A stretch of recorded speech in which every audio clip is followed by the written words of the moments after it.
After a 2-year-long slew of bad Amazon Prime games on Thursday, we might have had the best one to date. I'm going to go through why this was the best TNF game on today's episode of Finned Up.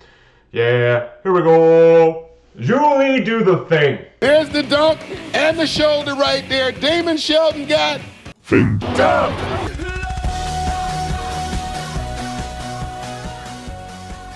Week 13 Thursday Night Football was the best Thursday night game of all time, and it was very evident because it was the only one that Al Michaels was engaged in the entire time.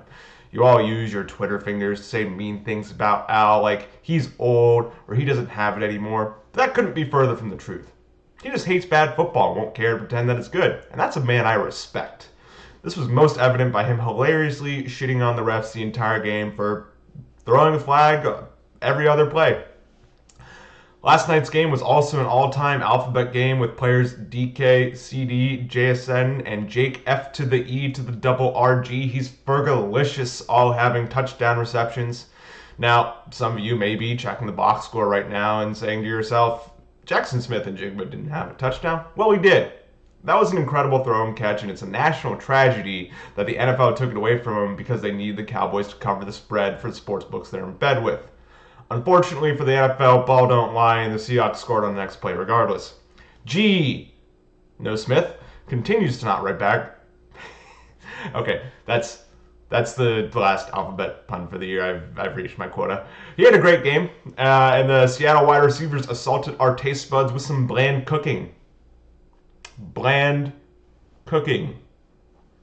Deron Bland got cooked in the first half after having an incredible month in November, during which he set the NFL record for interceptions returned for a touchdown in a season. Despite his poor first half, he made up for it in the third quarter, where he recorded his 8th interception of the year. DK Metcalf had 3 touchdowns in the night, first of which he took a short throw 73 yards to the house, where he reached 22.2 miles per hour, being the fastest play in the NFL this season, surpassing Tyreek Hill's 22.0 miles per hour. And as a Dolphins fan, I'm kind of bummed that we don't have the fastest play in the NFL anymore, but, I guess we're just going to have to settle for having the 2nd, 3rd, 4th, 5th, and 6th fastest plays in the NFL. Darn.